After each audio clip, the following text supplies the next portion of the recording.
So, good evening, everyone. Once again, we are back with yet another video series, and today we have one of the great personalities with us.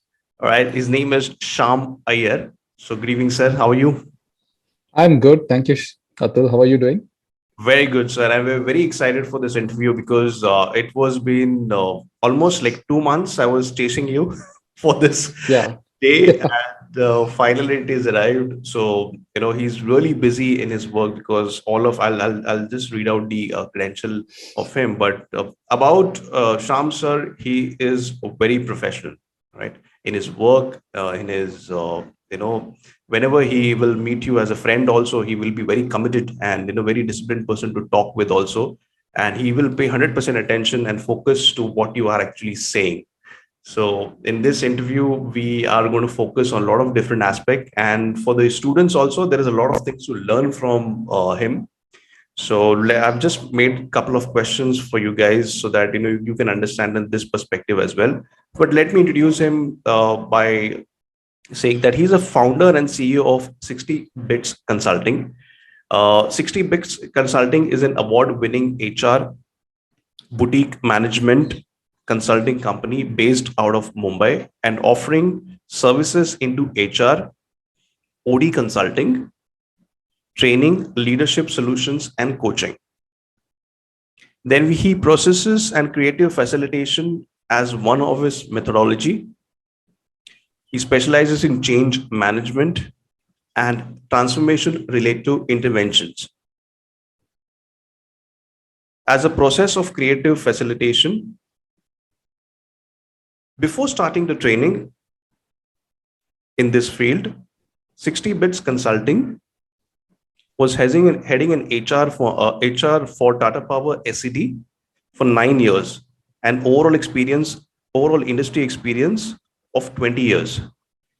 He's a CPF, which is currently on the only 14 in India, and he's also certified MBTI Mind Power Trainer and TA101, etc.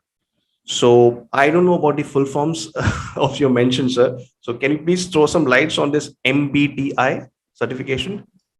Sure, Atul. So MBTI stands for Myers-Briggs Type Indicator. It's one of the world's leading psychometric tool that's used globally for leadership assessments and so on and so forth. Okay, good. And one more thing, what is CPF, sir? CPF is Certified Professional Facilitator. Okay. So there are currently 14 in India, and it's a global body called International Association of Facilitators who give us this accreditation. So it's a very rigorous process to go through wherein you get certified and you use this methodology of process facilitation, which is process consulting. Great. Excellent to see. So 20 years of corporate experience, 9 years in Tata Power, been in HR. And so what was changed? Like, how did you get motivated to start this consultancy as a business? Okay. So it's a very interesting question, which takes me back 5 years. I'll be completing 5 years on June 25th, 2017, my entrepreneurial stint. And 25th June also has a specific memories in my mind because 25th June 1983 was a time when the India won the first World Cup. Okay. And 25th June 2017 is when I kind of established this company. Correct. So 25th June that way is very close to my heart. Talking about the jump, I'm actually a company secretary by qualification. I did my CS. And while I was doing my CS, I was pursuing and working in HR. And I realized at a very early junction of my life that I'm more attracted and more passionate and more committed towards people and not towards company law or books of accounts or numbers. So I took a U-turn in my career at a very early age and got into HR space. I was fortunate enough to have a lot of good mentors who mentored me. And while I was going through my journey, I realized that there is a lot that I learned from the House of Tatas. I worked for 13 years in the House of Tatas in senior leadership roles, out of which 9 years I was head of HR for Tata Power SCD. So I learned a lot, and while I was learning, and HR as a profession, as a community is still evolving, it's still growing. It's not, I would say that we have reached 100%. It's evolving as we are working with people. Every day there's a new thing, new change, new happenings. So I realized that at a very young age, I had a target in my mind that I will quit corporate life by 40 and start something of my own. And I wanted to ensure that I have enough experience, exposure, along with education to enable me to have that smooth transition from corporate to an entrepreneurial state. I must really be gratitude to all my managers, seniors, organizations where I worked, especially Tata's, where I really learned a lot in the last 13 years out of my 20 years of career. And it gave me enough knowledge, skills, experience, exposure to give back to society, to give back to the community in one form or the other. And I found passionate people who were committed to my business. So we founded this organization called 60 Bits Consulting with a group of people, a group of committed people, and that's how we have been in this journey. So that's been my journey. Great, sir. As actually, it's a lot of motivation to learn. Being in an industry for those many years, and getting into a shift of an entrepreneur. Okay, because I remember when even I started the journey, it was quite difficult because to change the perspective of mind, rather than being working for 30 days and getting paid on one particular day, and so on and so forth for those many years, and then jumping towards another set of things wherein you become an employer and you hire people and you give them salaries, and that's how you manage a lot of things. So it was I believe it was a very difficult journey for you also, sir. Absolutely. In my family, in my entire family, if I were to see, there was no one where I can refer my experience from. There was no one who is an entrepreneur. I'm the first entrepreneur in my family. I was very fortunate to, my wife is an exporter, so she's an entrepreneur. So I was very fortunate to have a very super support from her in that sense and learn a lot of business from her.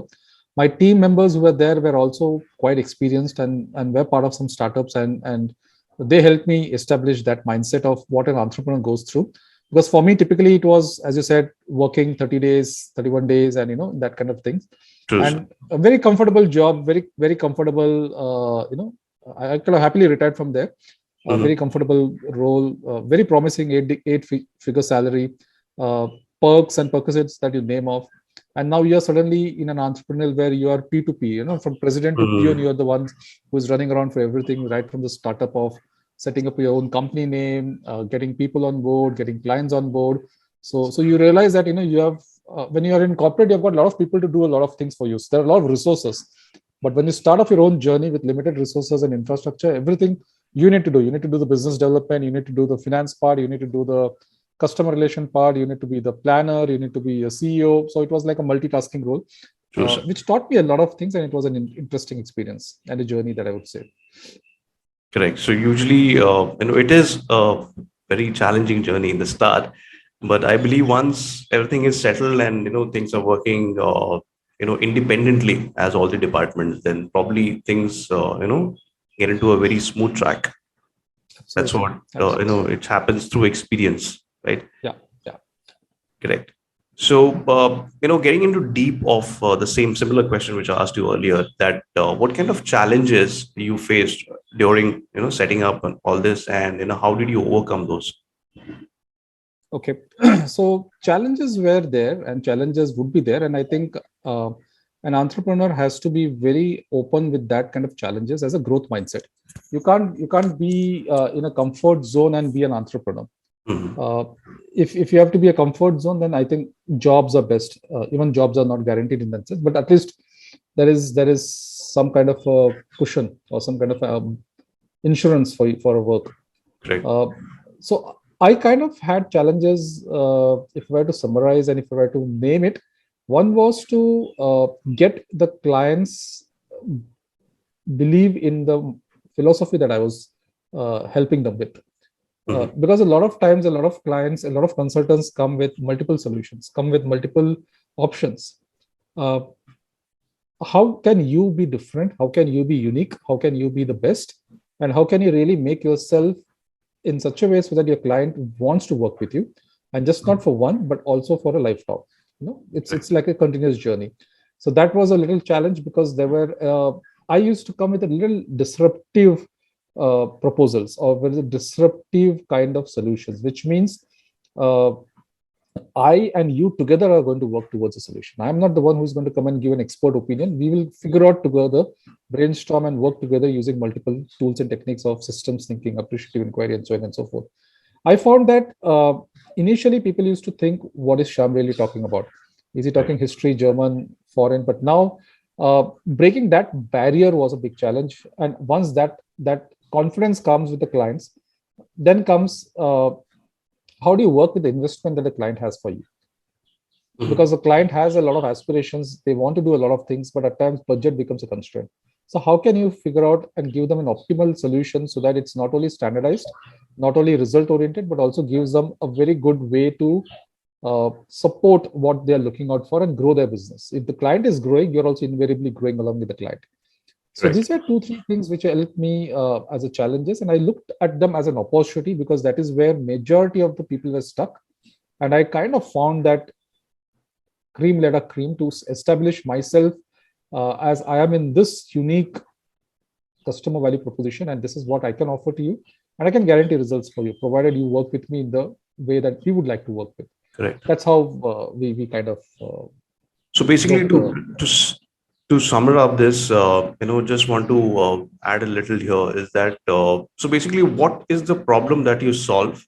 Okay, and how, we know that how you do it, it's there already. But what is the main problem that you solve of clients? okay. So a lot of times, clients don't really come with the right problems. So like you go to a doctor and you say my head is paining. Probably Mhm. the head is paining is an outcome of something else. Or stomach is paining is an outcome of something else. So Correct. as a doctor kind of does the diagnostics, we also kind of do a diagnostics with the client to understand, okay, if attrition is a problem, you've come to me for solving an attrition as a problem. Okay. Now, why is attrition is a problem? Mhm. Attrition is a problem is an outcome of something which is not happening, Correct. right? People are Correct. Sure. leaving or people are not sticking is because of either culture is not good or there is not job clarity or compensation is low or so many reasons. So we kind of identify what's the pain area for the client Hmm. using diagnostic methodologies and then go with them with a holistic solution by saying, if this is what you're looking at, this is what you need to do, and this is where you'll get the results. And educating the client also becomes part of our journey, part of our scope. Because Okay. most of the times the client feels he knows the problem and he also feels he knows the solution. Mhm. Uh, and if that's true, then why have they come to us? That's correct. So it's most of the time they are in a illusionary world because they're chasing money, they're chasing profit, they're chasing their targets, and sometimes some things which have not been done as a building block later Mhm. on leads to some issues. So if there's uh, if people orientation skills are not there, if process orientation is not there, then definitely it's going to lead to some kind of poor customer feedback or quality issues or productivity issues and so on and so forth. So we kind of work holistically right from strategy of setting up an organization, goal setting, to targets, to cascading to the individuals, to see how performance is measured, to see how culture is created, to see how leadership is developed, to see how you can have various sets of employee experience, customer experience that you can drive and bring to the table. Great, sir. Thank you so much for answering this for us, sir, because it creates a kind of because your is because basically what happens, as you said, that you go to the doctor, you say that you have a pain, he gives you a pill, and you're fine, right? But here it's a journey altogether that you work with Yeah, clients. It's yeah. pretty good, sir. And the next question I want to ask you, sir, is that according to you, in the business perspective, is profits are more important or values are more important in business? What's your opinion on this? Okay. Uh, I was fortunate enough in my 20-year career stint to work with three different set of industries. The first set of industry that I worked was an international NGO, Mhm. which was UNICEF-based organization associated with them, that is Catholic Relief Services, CRS. I spent 5 years working over there. Mhm. Then I joined an organization for exactly 1 year, which was a family-driven company. And then it was a professionally managed organization, House of Tatas. That's all. These are the three areas that I've worked as an industry in 20 years.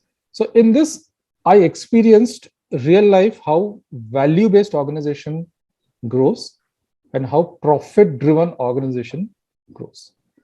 Right. So needless to say, you can figure out which value-based organization I'm referring to. It's definitely the House of Tatas and the international NGO that I worked for 5 years. Correct. Values are nothing but they are like seeds to the business. They are something which you say as an invisible goodness, which is there, yet you can't see it, but yet people will come forward to look forward to that. So I strongly feel I have experienced and I believe and I practice value-driven organization because that is what will give you, uh, propel you for a lifetime, for a long term. Uh, it is like how deep your roots are, how deep your organizational culture roots are, how deep your values are, that big you can grow as an organization. If your roots are very low, it can be implanted easily by a monsoon or by a storm or whatever it is. And that's exactly what I say as a profit driven organization. In a profit driven organization, if profit is the main focus, you might, by hook or crook, try to mend your ways to get the profit done, which could be a short term success, but not a long term solution. Right. That's true. So you might compromise on your ethics, you might compromise on some of your values, which perhaps might look lucrative now, but might be a mistake in the long term. So I strongly feel, recommend, and promote to all the people who are looking and watching this is go with your value driven. Even if you're working, it should be a value driven organization. When you're setting up something, it should be a value based organization because that is what will give you sustainability. That is what will give you respect. That is what will also give you money in the long term because people will believe, associate, and reward you for who you are. Excellent, sir. I mean, it's beautifully quoted here, anyways, that values are the most, important. I mean, profits are generally also are important in any business for that matter. But if you sow the seed of value, then the profits is just the passive part of it. It'll keep on Absolutely. coming.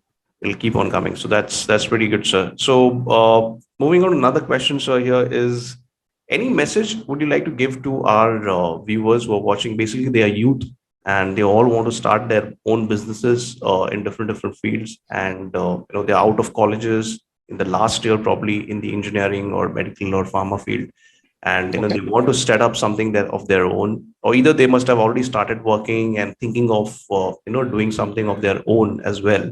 So any message from you, sir, for them? Okay. I'm sure they would be far talented and far expert and smarter than me because Mm-hmm. this is a very different generation that we are looking at altogether.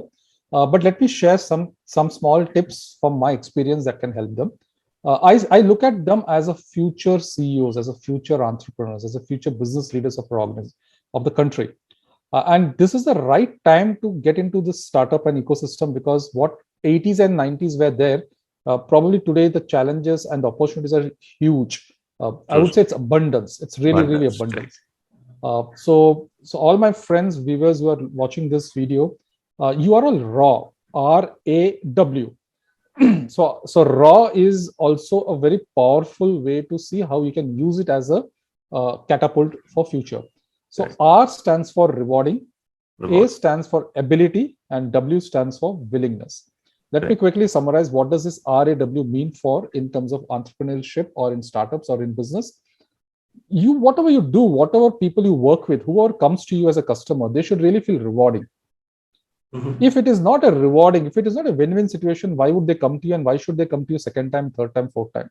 So anyone who comes to you should feel rewarding. So the business that you set up, the processes that you empower, the products that you work on, it should be rewarding to somebody. It should be to you as well as for your end customer. So look Correct. at those solutions which are rewarding. Second is ability. Try to put your 100% knowledge, efficiency, ability, skills into it, so you're able to get rewarding business, so you're able to give rewarding experience. Hire right set of people, groom right set of people, develop right set of people, invest yourself in learning because that is what will give you more earning in the future. So A stands for ability and W is willingness. Very important. What's your attitude? What kind of mindset do you have? uh, do you believe in abundance? Do you go with a growth mindset? Do you do good to the community and society? So willingness opens up abundance. So I have a rewarding career or a professional or a future or a product that I want to work or serve or sell. I have the right set of abilities, that's the behaviors, competencies, skills, knowledge to do it. And Correct. willingness, more important, I'm willing to work that extra mile, I'm willing to go that extra hard, I'm willing to sacrifice weekends, I'm willing to work erratic hours, I'm willing to go beyond the calls of the duty to serve my customers so that they are happy, they are taken care, so and so forth, as part of the code of conduct. So RAW. So you all are raw, and you can make this raw a very powerful form of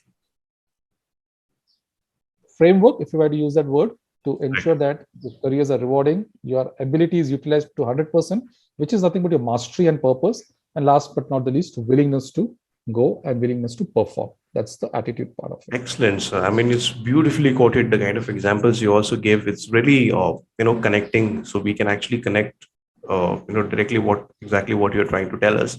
And the most important thing I want to tell all the viewers who are watching here today is that, maybe for sir, it's, he took an experience of 19 years or 20 years of working in an industry and then, starting his own business. But the most important part is that, uh, he has that kind of experience and he started his journey there. But the most important part that we need to understand is that even if you start early, okay, the best part is that you get a lot of learning experience, a lot of time to make mistakes, a lot of, because there is very less responsibility as a young mind, right? So out of college, you are, you just got your knowledge and then you want to implement those.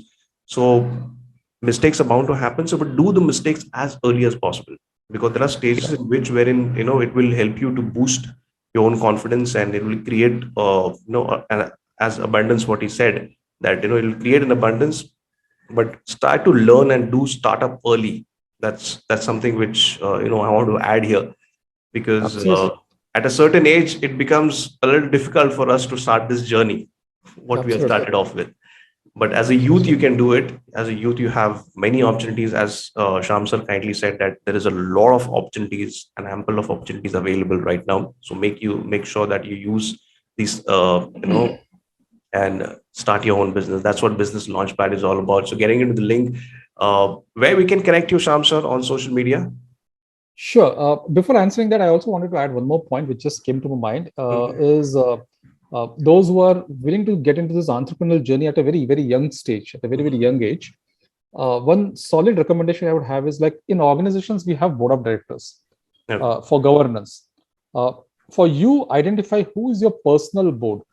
So you can pick up and choose who could be a mentor, who could be a coach, who could help you in XYZ areas, so that they become your board of directors. Of course, on an involuntary basis, completely voluntary basis, completely out of free goodwill. But you need to identify and go to the right set of experts at a very young age who can help you, coach you, mentor you. That's very, very important. So that you make mistakes, but you learn from the mistakes very quickly and bounce back. Otherwise, those mistakes could turn out to be a costly mistakes. That's Right. So yes. we always say it's a um, always look at it as a feed forward, not as a feedback, but feed forward. But have a personal board, so you can proudly say that so and so, so and so, so and so, so and so is my mentor and coach, and they help me grow my business. And trust me, once you go to them with full intention, you get the kind of action that you look forward to. So that's a small tip. Yeah, we are in social media. You can reach out to us in either Facebook or in LinkedIn. Just Google out for 60bitsconsulting.com or shyam.iyer. You get my name, and you can be in touch with me. Any support, any help as far as mentoring is required, I'm always available. By doing that, I learn more from you guys. So feel free to reach out to me.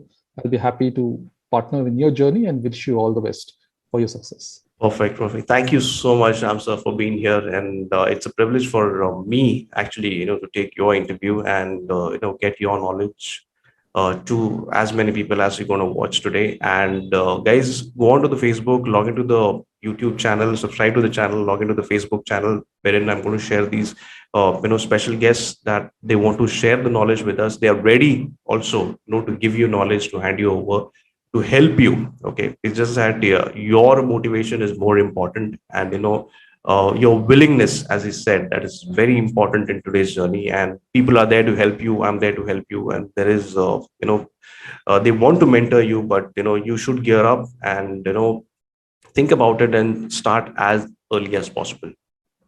Perfect. Thank you so much, Sam sir, for connecting with us. Thank you so much. Pleasure being with you. Thank you so much, and wish you all the best. Thanks. Thank you. Bye bye, sir.